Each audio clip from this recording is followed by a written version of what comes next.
Bueno, tengo a mis espaldas la imagen de la destrucción, la desolación, el abandono, las ruinas fabriles que quedaron de este proceso de desindustrialización.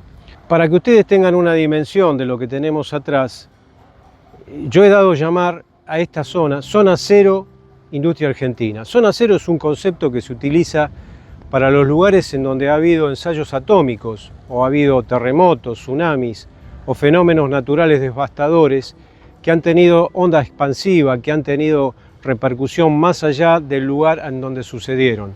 Hay entonces efectos colaterales que se transmiten hacia lo que está alrededor. Este es el caso de Zona Cero Industria Argentina, de este lugar.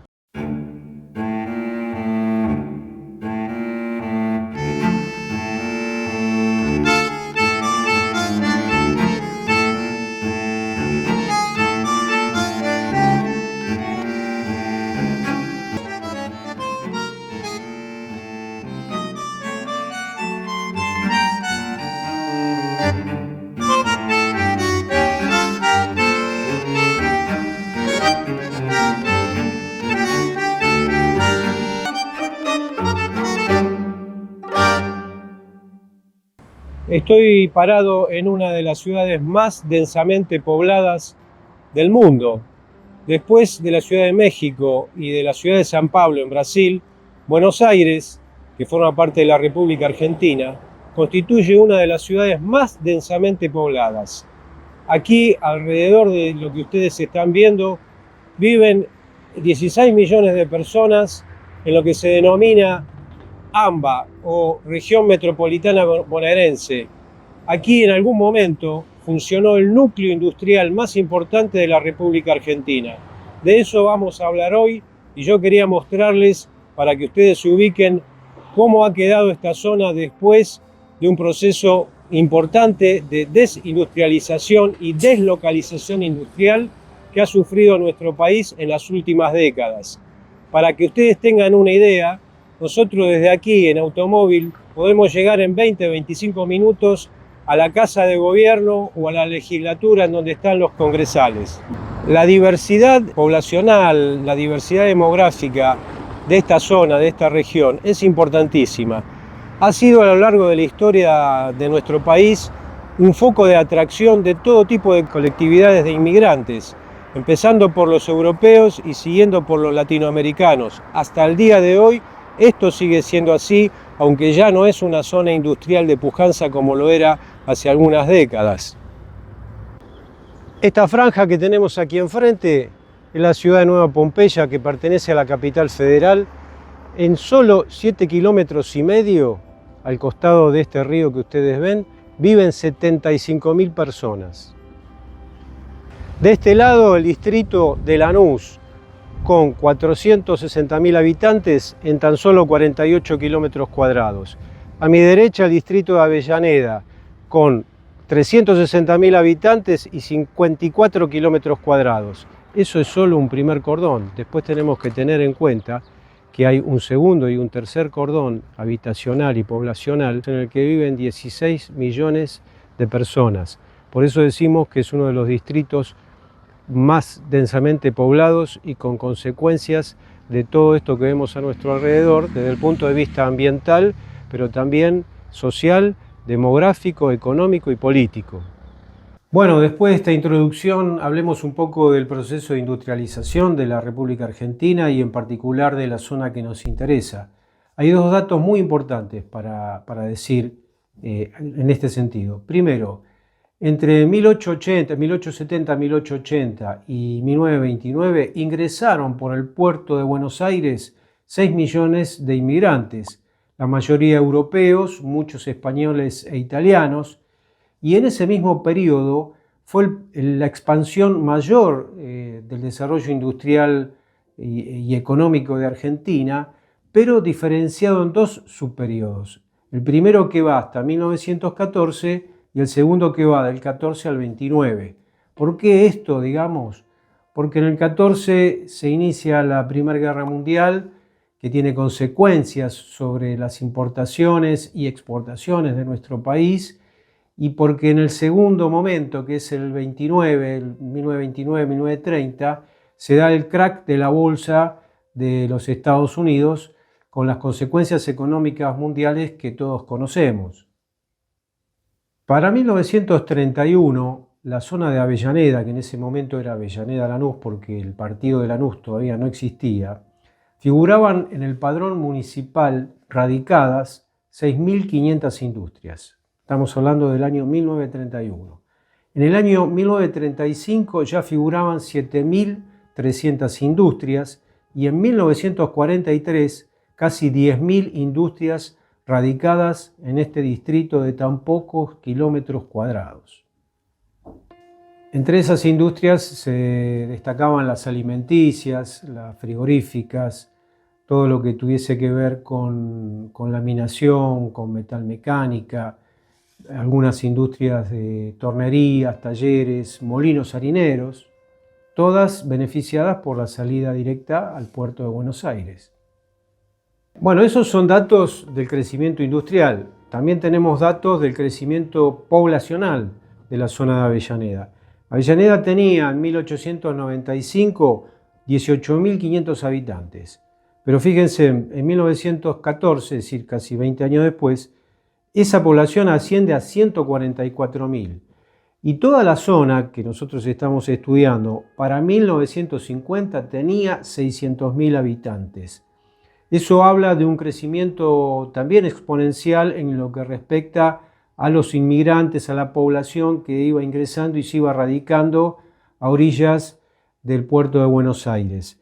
Algunos autores hablan de una urbanización salvaje, es decir, sin planificación alguna, sin infraestructura de servicios ni cloacas, lo que hacía que la zona fuese creciendo de manera indiscriminada. Bueno, vamos a hablar de algunas de las industrias que fueron fundamentales en este proceso de industrialización de esta zona, ¿no es cierto? El primer caso son los frigoríficos, como ustedes podrán observar en las imágenes. Uno de los más importantes fue el frigorífico La Negra, que inició sus actividades con otro nombre primero, pero que inició sus actividades en 1885 y terminó en 1996. La industria frigorífica en ese momento trabajaba ya con el congelado, con las carnes congeladas y frías que se exportaban fundamentalmente al mercado inglés, ¿no es cierto?, a Inglaterra. Y también la influencia de la Primera Guerra Mundial había sido determinante en ese proceso de exportación. Otros frigoríficos como el Argentino o la Blanca, también radicados en esta zona, fueron importantes y fueron protagonistas en la industria frigorífica. A orilla de este río que desemboca en el puerto de Buenos Aires había muchas industrias radicadas. Entre ellas vamos a ver una que por su importancia en Latinoamérica en esa época ha sido fundamental. Estamos hablando de TAMET, Talleres Metalúrgicos San Martín, que fue creada en 1909 como un conjunto de talleres y que terminó su actividad en 1978. En ella se producían todo tipo de estructuras de acero, por ejemplo, algunas de ellas llegaron a exportarse a Estados Unidos para la construcción de edificios. También otro producto muy particular fueron los caños de fundición centrifugados que sirvieron para el tendido de la red de agua potable de nuestra región, y también todo tipo de galvanizados, esmaltados, alambres, bulones, tornillos, todo para la industria de la construcción. Hoy queda este edificio en el cual funciona un centro de logística y, como podemos apreciar, la región está en un estado en donde requiere tratamiento ambiental. Esta industria fue muy importante en esa época. En otro orden, hablemos de una cristalería, Cristalux, una fábrica que inició sus actividades en 1896 y funcionó hasta 1999, momento en el que se produce una crisis, una quiebre, y continúa como cooperativa teniendo actividad hasta nuestros días. La fachada que ustedes ven en la fotografía es del año 1941 y es una fábrica que ha producido cristales sofisticados, soplado de vidrio, y en el año 1972 la vajilla templada, que fue un éxito comercial notable en nuestro país. Atrás mío la fábrica Gurmendi, fundada por un inmigrante vasco, Manuel Gurmendi Landa, en el año 1934. Esta industria funcionó hasta 1980 y fue una laminadora de acero muy importante en la región, una de las más modernas. La zona también tuvo industrias aceiteras. Nuestro video empieza con una imagen de un edificio destruido que era de una aceitera. Esa aceitera se denominaba Bicla. No hay mucha información sobre esta industria, no hay muchos registros, pero no queríamos dejar de mencionarla por la importancia que tuvo y por la imagen que queda de la destrucción de esa fábrica, que nos dio pie para iniciar el video de Zona Cero y para ver los efectos dantescos de un proceso de desindustrialización sobre una determinada zona geográfica. A mis espaldas, la fábrica Campomar, fundada por un inmigrante español, Juan Campomar, en el año 1888, la cual funcionó hasta 1972. Esta fábrica tenía una dotación de 2.500 trabajadores y 700 telares. Llegó a exportar en la Primera Guerra Mundial mantas para el ejército francés y fue muy importante en la zona por la actividad social que generó y fundó. Un caso aparte es la empresa metalmecánica Siam, fundada por Torcuato Di Tella en el año 1911. En el año 1972 es nacionalizada y después es adquirida por otros grupos empresarios, incluso llegó a funcionar o llega a funcionar como cooperativa, pero en su historial tiene una cantidad de productos fabricados que es impresionante. Una de las industrias más importantes de Latinoamérica, por ejemplo en el año 1948. Entre los productos que se fabricaron en Siam, vamos a mencionar algunos porque la lista es muy larga. Tenemos máquinas amasadoras de pan, que fue la primera máquina que se fabricó en Argentina y con la cual Siam inició su producción. Surtidores de nafta para yacimientos petrolíferos fiscales, la empresa de petróleo de la Argentina. Heladeras, motores eléctricos, equipos de bombeo de petróleo, transformadores eléctricos, bombas de motor sumergido, caños soldados por resistencia eléctrica, lavarropas, cocinas, televisores, motos, locomotoras eléctricas, automóviles, caños soldados con arco sumergido, motoniveladoras. Una de las empresas más grandes y más importantes de Latinoamérica para el año 1945. También esta empresa tuvo subsidiarias en Brasil, Uruguay y Chile, y tuvo oficinas en Nueva York. El prestigio de las refrigeradoras argentinas.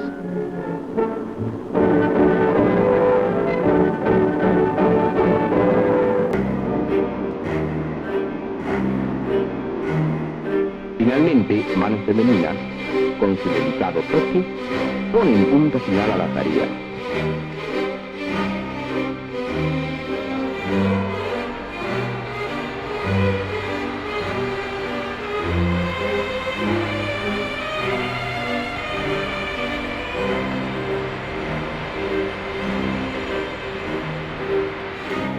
Realidades análogas a esta expone la industria argentina en materia de ventiladores,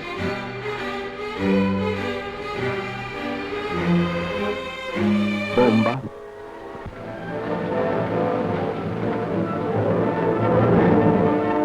motores,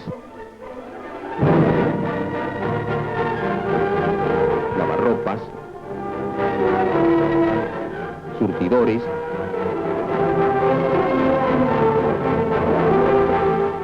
compresores y motores eléctricos que se fabrican con igual celo y responsabilidad y a los que el mercado exterior ha dispensado favorable acogida.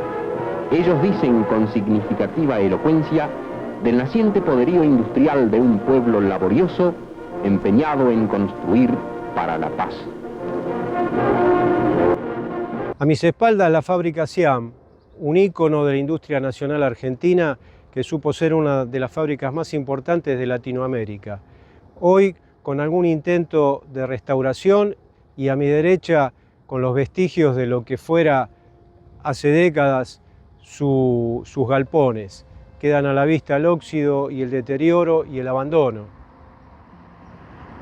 En el año 1948 va a crear SIAT, una empresa para fabricar tubos con costura que va a tener su máxima expresión en 1958.